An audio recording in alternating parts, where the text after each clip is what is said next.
안녕하세요. 헬스 진행의 양혜선입니다. 껌을 자주 씹으면 간식 생각이 덜해 체중을 줄이는 데 도움이 된다는 재미있는 연구 결과가 나왔습니다. 실제로 껌을 씹은 날은 껌을 씹지 않는 날에 비해 간식 생각이 덜하고 먹은 간식량도 하루 평균 40kcal나 적었다고 하는군요.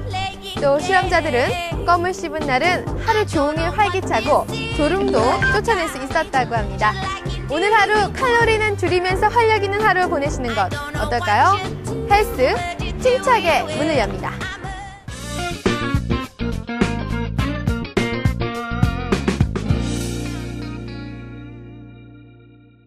음악치료는 음악을 치료적 목적으로 사용하는 새로운 학문입니다. 대부분의 사람들은 음악을 치료에 이용하는 것으로 쉽게 음악치료를 정의하지만 어떤 음악을 무슨 치료에 어떻게 사용한다는 것인지 조금 더 깊이 생각하면 그 이해가 쉽지만은 않습니다. 약물이나 수술을 하지 않고 정신적, 신체적 질병을 치료한다는 음악치료. 오늘 이 시간 음악치료에 대해 자세히 알아보도록 하겠습니다. 선생님 안녕하세요. 안녕하세요. 이 음악치료란 무엇인지 자세한 설명 부탁드립니다. 음악은 음악이라는 도구를 이용해서 신체적인 거, 정신적인 거, 그리고 인지적인 거, 언어적인 거 여러 다른 분야를 그 기능을 향상시켜 줄 수 있는 그런 활동을 얘기하는 겁니다. 네, 그렇군요. 이쯤 되면 이 음악치료에 대한 역사가 궁금해지는데요. 음악치료의 역사는 사실은 선사시대부터 있었어요. 그러니까 주술적인 의미에서 주술사들이 옛날에는 왜 질병이 악령이나 나쁜 혼들에 의해서 벌어진다고 생각을 했었기 때문에 이것을 쫓아내기 위해서 굿 같은 그런 주술의 역사가 있는데 그런 주술의 역사부터 음악치료라고 생각을 하시면 되는데 사실 현대적 의미의 음악치료는 2차 세계대전 이후에 그 전쟁에서 돌아온 군인들이 사회에 적응을 못하고 외상성 스트레스 증후군이라는 걸 많이 알았어요. 그래서 이 환자들을 위해서 미국에서 그거를 치료하기 위해서 음악가들을 재향군인 병원으로 다 파견을 많이 했었어요. 그때부터 음악치료의 그 이론이 형성이 되고 이런 식으로 하면 되겠다 해서 시작된 게 미국에서는 한 1950년대부터 학회도 생기고 학과도 생기고 저희 나라에는 97년도에 숙명여자대학교에 음악치료 대학원이 개설이 되면서 본격적으로 알려지기 시작해서 지금은 한 6군데, 7군데 정도의 대학원에 지금 학과가 개설이 되어 있는 상태예요. 주로 어떤 분들이 음악치료를 받으러 오시나요? 음악치료는 그 미숙아부터 호스피스 케어까지 다 이렇게 저희들이 해드릴 수가 있는데 보통 진단평가는 그 기본적인 질병에 대한 진단평가 이 환자가 다운 신드롬이라든지 자폐라든지 정신분열증을 갖고 있다는 이런 진단은 의사들이 내립니다. 그런 진단들은 의사들이 내려주고요. 그 의사분들이 내려주신 진단을 가지고 그러니까 마치 재활의학과에서 이런 오더를 내리면 물리치료사나 작업치료사가 이런 처치를 하듯이 음악치료사도 그런 역할이에요. 만약에 정신분열증을 가지고 계시다. 그래서 저희한테 오시면 거기에 무슨 환각 문제가 있을 수도 있고 여러 가지 문제들 중에서 저희가 어떤 부분을 더 집중적으로 치료를 하게 되는 거지요. 네, 음악 치료에 대해 아직 대중적이지 않기 때문에 많은 분들이 그 잘못된 인식을 갖고 있을 것 같은데요. 대부분이 갖고 있는 이 잘못된 인식은 어떤 것들이 있을까요? 가장 대표적인 건 사실 저도 음악 치료를 왜 시작했냐면 93년도쯤에 어떤 기사가 났냐면 머리 아플 때 듣는 음악, 배 아플 때 듣는 음악, 살 빠지는 음악 이렇게 해서 여러 가지가 나왔어요. 그래서 사실은 저도 그 기사를 보고 어머 이런 것도 있네 이러고 시작을 했거든요. 그런데 사실 그거는 그럴 수도 있지만 흔히 저희 학계에서 얘기하고 있는 음악 치료는 아니고요. 왜냐하면 음악이 여러 가지 효과가 있고 모차르트 이펙트라는 것도 있었잖아요. 왜 모차르트 음악을 들으면서 공부를 하면 공부가 더 잘 된다는 모차르트 이펙트라는 것도 있었고 여러 가지 설이 있지만 그런 설들이 다 반드시 옳은 것은 아니고요. 100명의 사람이 있다면 그 음악 때문에 공부가 더 잘 되는 사람 한두 사람이 있을 수도 있고요. 굉장히 그 주의력이 산만해서 도저히 집중이 안 되는 아이 같은 경우에는 외려 크고 시끄러운 음악을 틀어주면 이것을 무시하기 위해서 이것에 집중을 하는 그런 효과를 노릴 수도 있어요. 그러니까 이게 모든 환자층에 따라서 다 다르고 굉장히 개별화된 치료고요. 또 한 가지는 음악 치료에 대해서 잘못 알고 계신 것 중에 가장 큰 거는 음악 치료는 듣고 치료가 되는 것이라고 많이 생각하는데 그거는 저희가 할 수 있는 이렇게 많은 영역 중에 요만큼도 안 돼요. 저희는 지금 저희가 기본적으로 생각하는 음악 치료는 그 각자가 갖고 있는 뭔가 만들고 싶어 하는 욕구 자체가 있어요. 기본적으로 내면에 나는 뭔가 그것이 음악이 됐든 미술이 됐든 그것이 요리하는 것이 됐든 무엇이 됐든 내 힘으로 뭔가를 만들어 보고 싶은데 그래서 음악적인 재능이 없는 사람들도 만들 수 있도록 여기서 음악 치료사들이 저희가 배치를 해드리는 거거든요. 구조적으로 만들어 드리는 거거든요. 근데 음악 치료하면 음악을 듣고 치료가 되는 것이라고 많이 생각하시는데 실질적으로 음악 치료 세팅에 오시게 되면 저희가 악기를 연주하도록 굉장히 많이 요구를 많이 해요. 그리고 뭐 가사를 만든다든지 같이 음악을 만든다든지 타악기를 연주한다든지 그런 어떤 좀 더 적극적으로 음악을 만드는 방향으로 더 유도가 많이 되지 그냥 리스닝만 하는 경우는 별로 없거든요. 예. 네, 잠깐의 설명을 듣긴 했지만요. 이 음악 치료가 어떻게 이루어지는지 좀 자세히 좀 설명 부탁드립니다. 기본적으로 저는 음악 치료는 굉장히 개별화된 치료라고 생각하고 있어요. 그래서 일단은 저희가 첫 번째로 하는 건 진단평가를 하게 돼요. 그 환자분이 오시면 여러 가지 영역이 있을 수가 있어요. 저 같은 경우는 지금 장애 아동이 저의 전문 영역인데요. 장애 아동이 24개월짜리가 왔다고 하면 일단 인지적으로 지금 그 아이가 인지적으로 몇 살 영역이냐, 18개월의 영역을 보여주고 있느냐, 12개월밖에 안 되느냐, 이렇게 인지적으로 한번 체크를 해주고요. 그 다음에 언어적으로 지금 2살이다 그러면 한 단어 정도는 엄마, 아빠, 까까, 맘마 이 정도는 해야 되는데 지금 하고 있느냐 확인해 줘야 되고, 그 다음에 대근육 운동상으로는 걷고 약간 높은 데서 뛰어내릴 수 있어야 돼요. 근데 그런 거 할 수 있느냐 없느냐 체크해줘야 되고, 소근육 운동적으로 봐서는 이렇게 잡아서 들어서 옮길 수 있어야 되는데 이렇게 두 손가락으로 잡느냐 하나로 전체적으로 다 잡느냐, 이것이 다 잡는 건 좀 더 어렸을 때 하는 거고, 이런 것을 다 판단을 해서 이렇게 여러 가지 영역에서 지금 저는 이걸 어떻게 생각하냐면 포도주 통 있잖아요. 포도주 통이 여러 개의 나무 조각으로 지금 이루어져 있거든요. 근데 이 나무 조각이 어느 거 하나가 굉장히 낮아요. 그러니까 지금 다른 영역은 다 괜찮은데 대근육 쪽만 너무 기능이 낮다. 그럼 여기로 물이 샌다라고 생각을 하는 거거든요. 그럼 두 가지 방법이 있어요. 하나는 대근육 운동만 열심히 해서 대근육을 쫙 올려주는 방법이 있고요. 아니면 옆에 있는 나무 조각을 좀 더 늙혀서 이렇게 막아주는 방법이 있거든요. 그렇게 해서 저희는 진단평가가 일단 먼저 들어가고요. 그 다음에 보통 장애 아동이 오면 한 영역의 어려움을 갖고 있기도 하지만 굉장히 다양한 영역의 어려움을 갖고 있기도 해요. 그러면 지금 이 시점에서 부모님이 생각하시기에 가장 어려운 건 무엇이냐. 그게 굉장히 중요하거든요. 치료사 입장에서는 이것도 해드릴 수 있고 이것도 해드릴 수 있고 이것도 해드릴 수 있고 이것도 해드릴 수 있어요. 근데 부모님 입장에서는 이게 뭐가 중요하냐를 봐서 부모님과의 면담을 통해서 저희가 치료 목표를 정해요.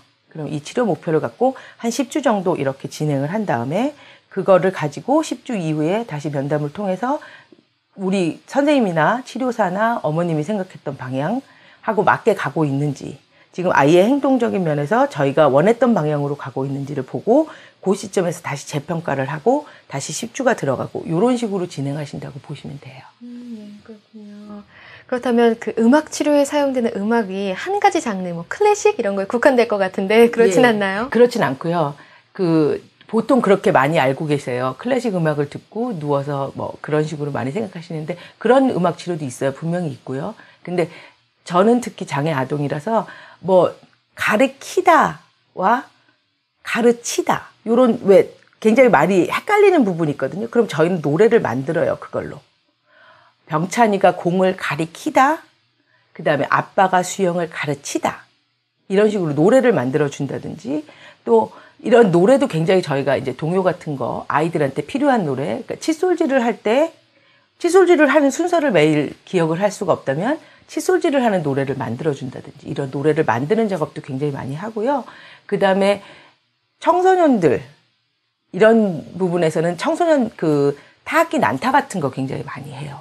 아이들이 그 에너지를 발산할 수 있는 난타 같은 것도 많이 하고, 그 다음에 이제 저는 가요도 굉장히 많이 이용하고요. 아까도 말씀드렸지만 거위의 꿈이라든지 보고 싶다라든지 요새 가사가 이렇게 가슴을 움직일 수 있는 가사들을 통해서 보통 청소년들한테 그래서 오늘 하루가 어땠어? 그러면 몰라요. 좋아요. 이 정도의 반응이라면 가사를 통해서 다른 사람이 이렇게 느끼고 있는데 너도 이렇게 느끼고 있느냐 이런 식으로 접근하는 가요도 많이 하고요. 저희가 어르신들 이제 치매 노인 세팅이라든지 이런 데로 가게 되면 트로트도 부르고 민요도 부르고 아주 그거는 치료사의 음악적 선호도가 아니라 환자의 음악적 선호도에 따라서 가게 되는 거예요. 네. 지금 시청자분들께서 음악 치료에 대해 궁금증이 많아지실 텐데요. 그 당부하고 싶은 말씀 있으면 한 말씀 해주시죠.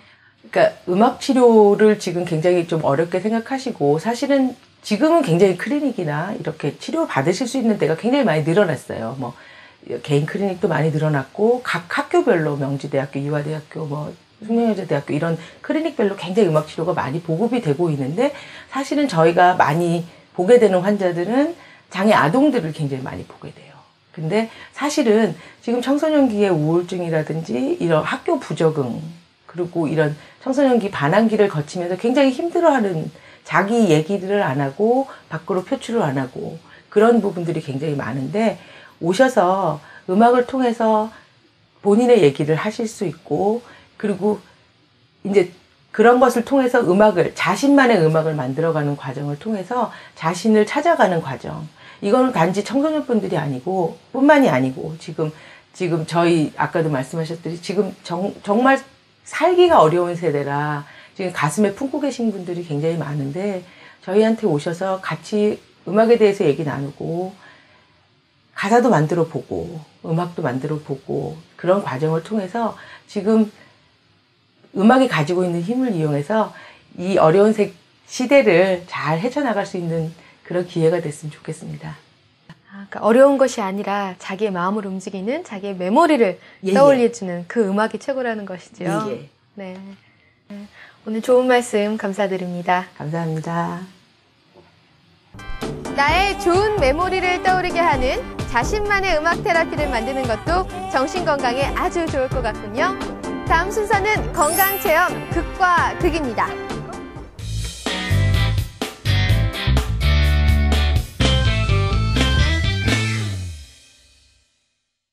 맥주는 사람이 만들고 와인은 신이 만들었다 라는 말이 있습니다.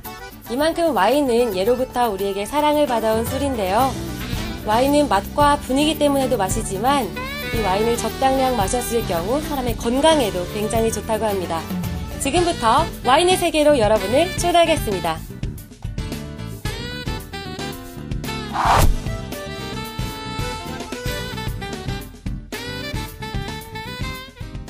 샵 소개 좀 부탁드릴게요. 예, 저희는 양주는 한 500여 종과 와인은 한 1000여 종을 판매하는 그런 전문 주류 할인 매장입니다. 이 와인의 종류가 굉장히 많잖아요. 네. 이 와인의 종류에 대해서 좀 설명해 주세요. 와인의 종류는 우선 색깔에 따라서 레드 와인, 그다음에 화이트 와인, 로제 와인 이렇게 세 가지로 나눌 수 있고요. 그 다음에 맛에 따라서 또 드라이 와인 아니면 스위트 와인 이렇게 나눌 수 있겠습니다. 그러면 이제 우선 색깔에 따라서 레드 와인은 우리들이 시각적으로 봤을 때는 붉은 색깔이라고 글자로 나와 있지만 아주 진한 흑색깔색 정도의 와인이면서 맛은 단맛 나는 것도 있고 달지 않는 그런 와인도 있고요. 그 다음에 화이트 와인도 색깔은 컬러는 황금색을 띠면서 단맛 나는 것도 있고 달지 않는 그런 와인도 있고요. 그 다음에 나중에 이제 발전돼서 나온 노제 와인이 있습니다. 노제 와인은 색깔이 요즘 젊은 사람들이 좋아하는 분홍빛 색깔 정도의 그런 색깔입니다. 그리고 맛도 그렇게 달지 않고 또 그렇게 쓰지 않는 중간 정도의 맛으로 요즘 젊은 사람들한테 굉장한 호응을 얻고 있습니다. 그 다음에 이제 그 맛에 의한 분류에 있을 때 스위트한 와인이라 그러면 우리가 단맛 나는 와인을 얘기할 수 있고요. 드라이한 와인이라 그러면 달지 않는 와인을 얘기할 수 있는데 주로 이제 스위트한 와인은 식후에 많이 먹으면서 우리 와인을 처음 접한 사람들한테 많이 거부감이 없고 잘 접근될 수 있는 그런 와인이고요. 그 다음에 드라이한 와인은 좀 달지 않고 향이 풍부하면서 상큼하기 때문에 주로 와인을 많이 먹은 사람이라든지 아니면 와인을 단맛을 싫어하는 사람한테는 아주 잘 어울리는 그런 와인이 되겠습니다. 이 와인이 나라마다 차이가 있나요? 예, 나라마다 차이가 있습니다. 문화가 틀리고 기후와 풍토가 틀리니까 차이는 있습니다. 그러나 그것을 규정하는 등급 기준은 거의 비슷합니다. 크게 보통 와인, 고급 와인, 특급 와인 이렇게 세 가지로 나누는데 각 나라별로 규정이 있어서 프랑스의 품종에 따라서 다르겠지만 프랑스 같은 경우는 단일 품종으로 만드는 게 아니고 2가지 또는 3가지, 4가지, 5가지 이상의 그런 포도 품종으로 같이 블렌딩해서 와인을 만들기 때문에 와인의 맛이 강렬한 것보다는 기교가 넘치고 섬세한 그런 와인이 있습니다. 신대륙 와인이라 그러면 주로 뭐 칠레, 호주, 뉴질랜드 이런 쪽에 있는 와인인데 이 와인은 프랑스처럼 블렌딩의 기술이 뛰어난 게 아니고 단일 품종에서 만들기 때문에 아주 강렬하고 단아한 그런 느낌의 와인이 주를 이루고 있습니다. 이 와인을 어떻게 하면 즐겁게 마실 수 있을까요? 유럽에서 와인을 즐기는 그 문화는 보통 그냥 마시는 것보다는 첫째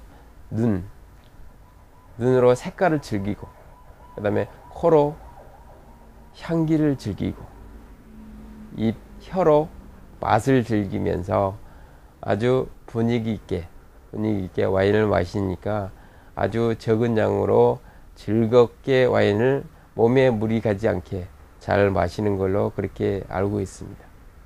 마지막으로 이 샵 이용 방법에 대해서 설명해 주세요.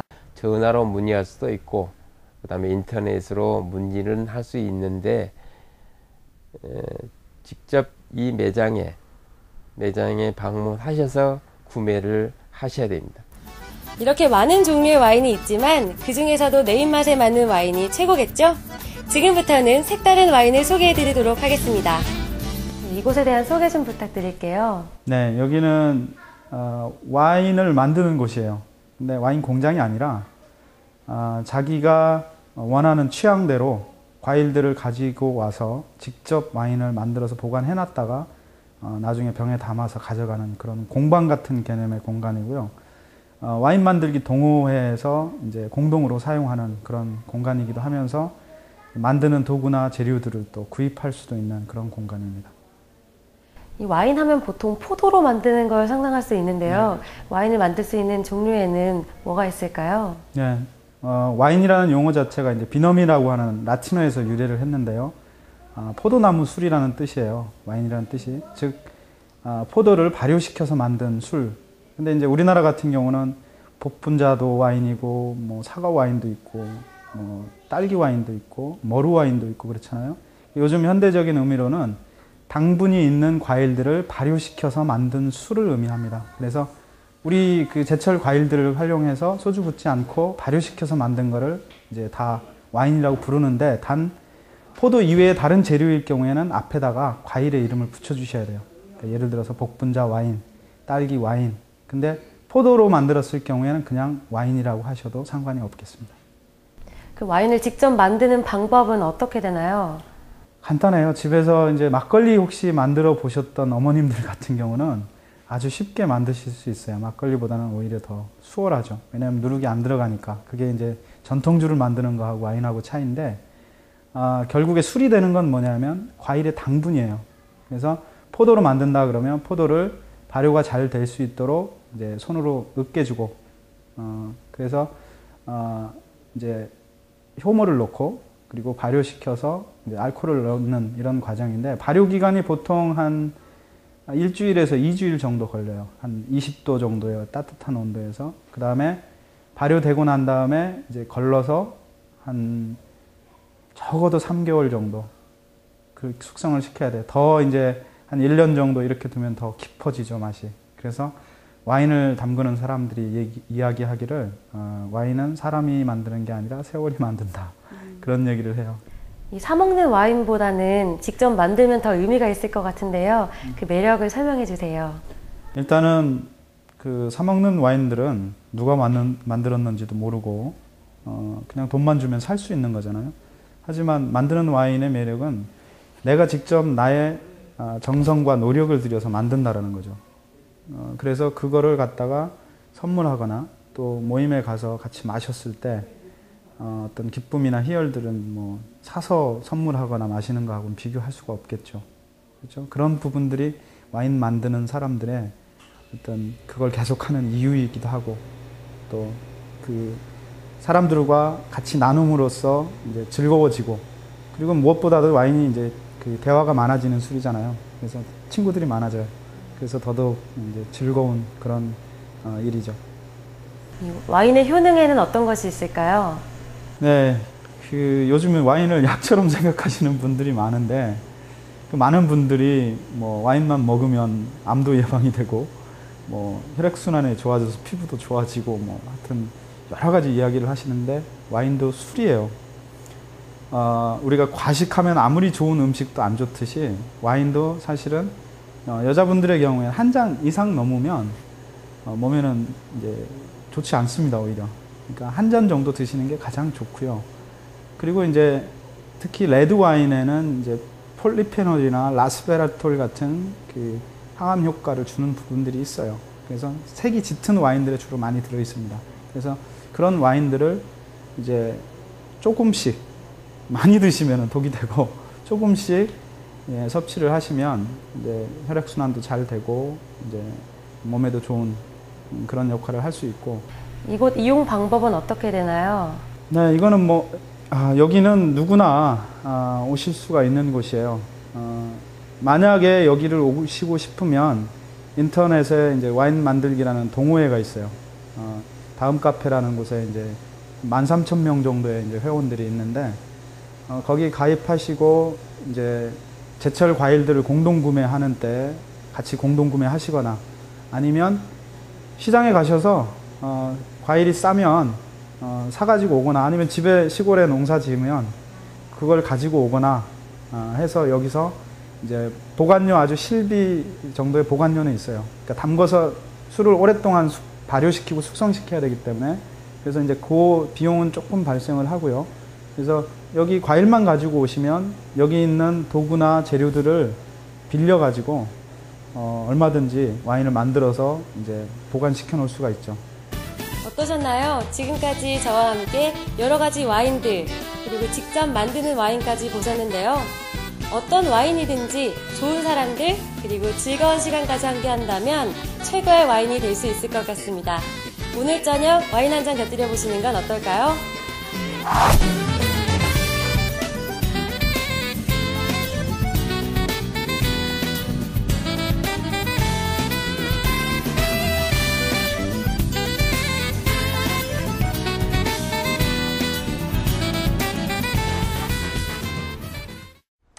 건강체험 극과 극 잘 보셨나요?